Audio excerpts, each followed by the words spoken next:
Hello, Guardians. It is Ebontis, and it is May 28th. Zur has arrived. We are here on top of the cliff in the Winding Cove, and Tentacle Face Man is here. Let's see what he's got for sale. Of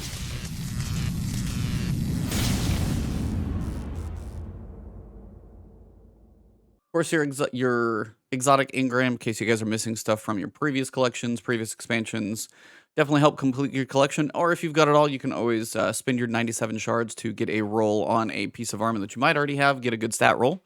Other than that, let's see what's for sale. So first thing we've got is the Sweet Business. This is an auto rifle. Sadly, I still always wish this thing was a little bit better. Still not bad, kind of fun to use occasionally.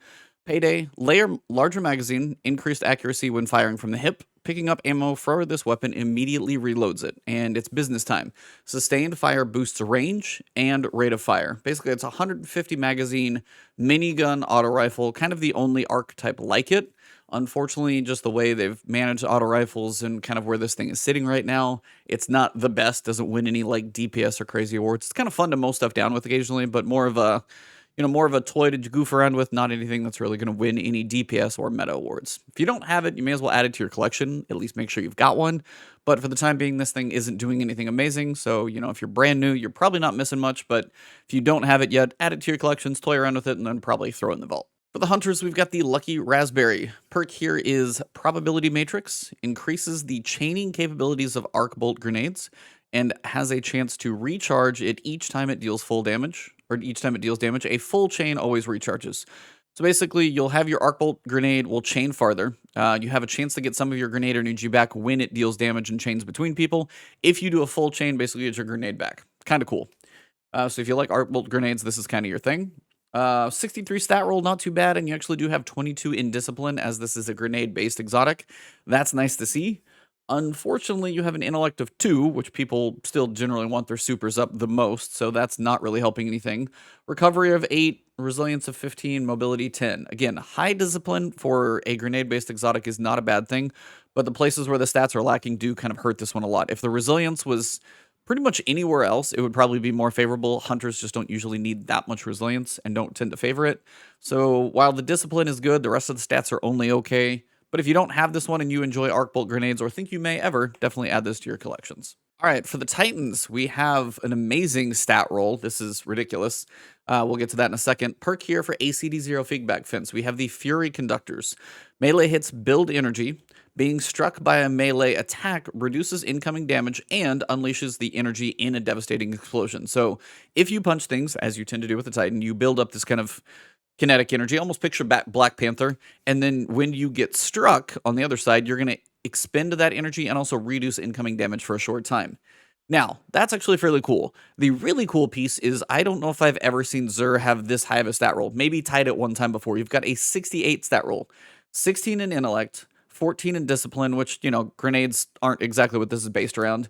And again, you will have a melee-based thing with 2 strength, which just, kind of kills me inside. But you have 22 recovery and 16 intellect. Those 2 alone are what most people go for in stats, because recovery is good for getting back in the fight in PvE or PvP, and 16 intellect, fairly high for an intellect stat. Now, resilience is a Titan stat. That's at 4. This is a melee-based thing. Strength is at 2. If the discipline, again, could move to either of those categories, this would probably also be a godsend.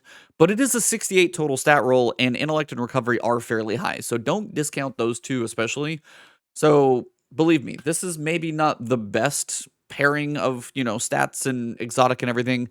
But the stat roll alone, if you're newer to the game, if you're just looking for a good stat combination, if you do enjoy your melees as a Titan, this is not a bad one. And the stats on this are kind of fantastic. Rare to see them this high. And then I think we come to the complete flip side for the Warlocks. Perk here is Insatiable. Immediately regenerate health, melee, grenade, and rift energy upon activating your super. So basically the way this works is any energy or any ability that's not full, when you activate your super, it will instantly fill up. So your health will be full, your melee, grenade, and rift abilities will be full and ready to cast when you cast your super. Nearby allies recharge class abilities faster. I think that's just all the time while you wear it. So if you do have like rifts going on, class abilities, dodging, things like that, they get their class abilities faster, which isn't a bad thing. But then you can take a questionable perk that you have to wait to activate your super to get, otherwise it doesn't do anything. And then the other side, you have a 59 stat roll, and you have 3 in recovery. So recovery is a fairly important thing when it comes to Warlocks, and for everything else. It's like outside of intellect, it's basically the second highest, wanted stat.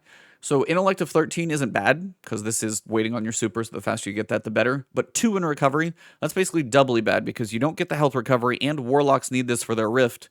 So sadly, this one kind of hurts. Resilience being high at 13, mobility at 14, and it's a 59 stat roll. If you already own this, you probably will not even consider buying this. If you do buy this as a newer player, this is mostly just complete a collection, just to make sure you own this one time. But pretty much anything you'll ever probably see for a roll of this likely will be better. Not a great exotic because you have to wait for your super to refill your abilities anyway. The class ability recharge isn't bad, but overall, not a great exotic in the first place, and a crappy stat roll to go with it. That pretty much wraps up Xur. Kind of a mixed bag. If you enjoy grenades as a hunter, not too shabby. Titans, kind of a god stat roll. Could be better. I would say like, A tier stat roll for sure. For the numbers, distribution could be better. Warlocks kind of got crapped on this week. Sorry, guys. Other than that, we did record The Last Word this morning, episode 151 with King Alan, so check out that episode. Audio is actually already up right now. Video will go up later between Ebontis and Iron Lord's podcast YouTube channel. And then if you guys are new to my channel and enjoy the video, please drop a like below. Leave a comment if you guys have any thoughts about the exotics that they've got for sale up here. And then, of course, you guys can find me on Twitter and Twitch, streaming variety of who knows what, of anything on Twitch. Probably going to be starting my Mass Effect playthrough very soon. And then over on Twitter, kind of keeping up with all the news and everything that's going on. So thank you all very much. I will see you guys soon. Have a good one.